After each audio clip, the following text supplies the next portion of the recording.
Have you ever felt that uneasy feeling? Like the world is just a little too quiet, the kind of silence that makes your skin crawl? That's the desert for you. Beautiful, but with an emptiness that can turn sinister in a heartbeat. That's exactly what Tiki and I discovered when we decided to camp in the middle of nowhere. Looking back, maybe it was a mistake, but at the time it felt like the perfect escape. We'd been dating for about 6 months, bonded by a shared love of the outdoors. We'd done the forests, the lakes, the mountains, the usual spots.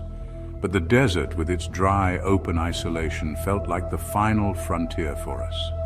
The promise of stargazing without a single hint of light pollution was too tempting to resist.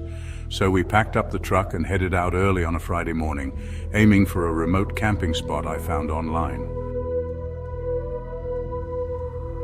The final hour of our drive was a slow crawl over a dirt road that felt like it stretched into infinity.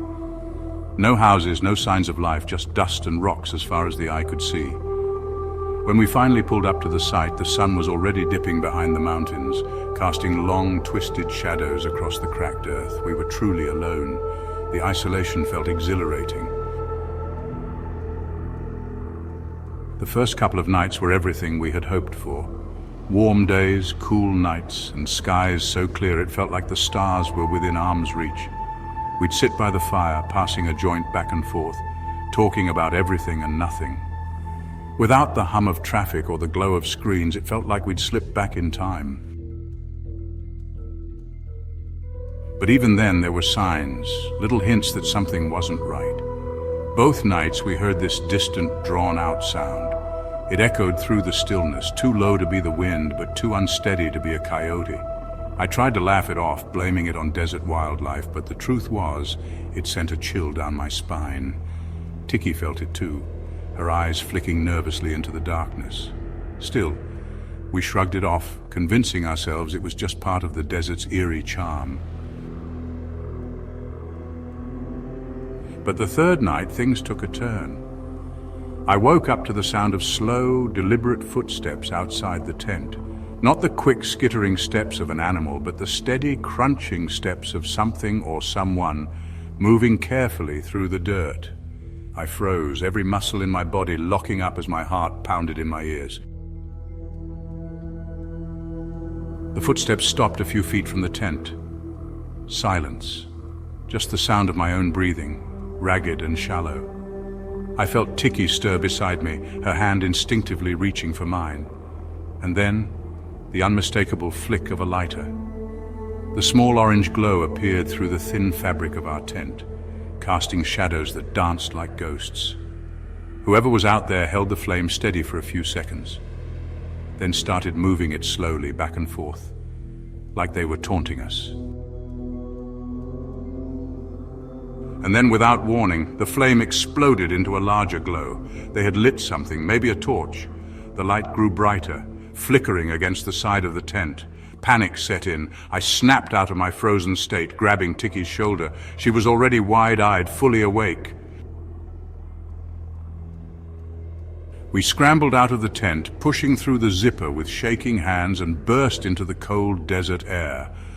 The fire was spreading fast, licking at the sides of our tent, consuming it like dry kindling. I grabbed a jug of water and started dousing the flames, while Tiki stomped out the burning edges. In the chaos, I glanced up, expecting to see the person who had just tried to torch us. But the darkness beyond the fire's edge was empty, a yawning void. We didn't waste another second. We tossed what gear we could into the truck, leaving the tent behind, and sped off into the darkness, the road a barely visible ribbon of dust under my trembling hands. As we bounced over the rough terrain, that distant, chilling howl started up again, this time closer, louder, and joined by other voices. Whatever they were following us, their screams cutting through the darkness like rusty knives. When we finally hit pavement, I kept my foot on the gas, not slowing down until the first signs of civilization appeared on the horizon. We reported the incident to the police, but I have no idea if they ever went out there to check. All I know is that the desert is no place to let your guard down. It's beautiful, yes, but it's also a place where nightmares can walk right up to your tent flap.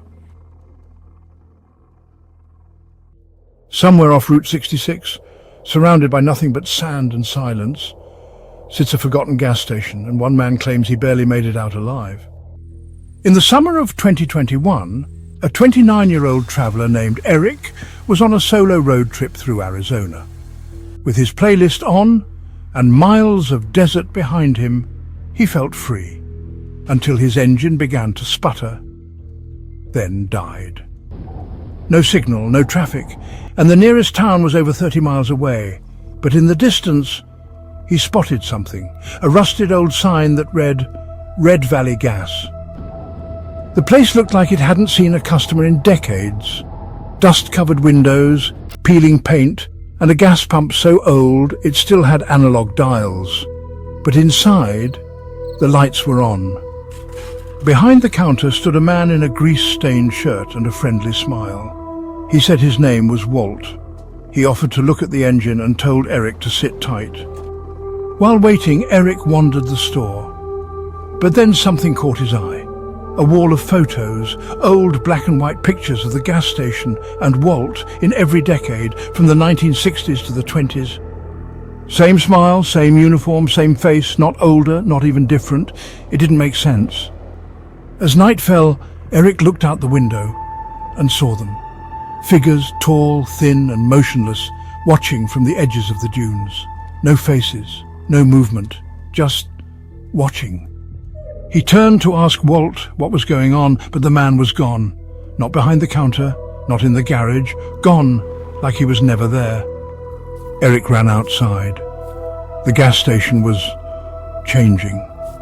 The building looked older, decayed, the paint completely peeled, windows shattered, like time had caught up in an instant. The figures began closing in, slowly, silently. Eric jumped into his car, turned the key out of instinct, and the engine roared back to life. He didn't stop driving for hours. When he looked in the rearview mirror, the gas station was gone, as if it never existed. Later, he searched for Red Valley Gas, but no such place was ever listed. No town, no gas station, and no one named Walt. Need a fill-up, stranger? Some towns are forgotten for a reason. Some stations still serve the dead. Like, share, subscribe for more true horror stories.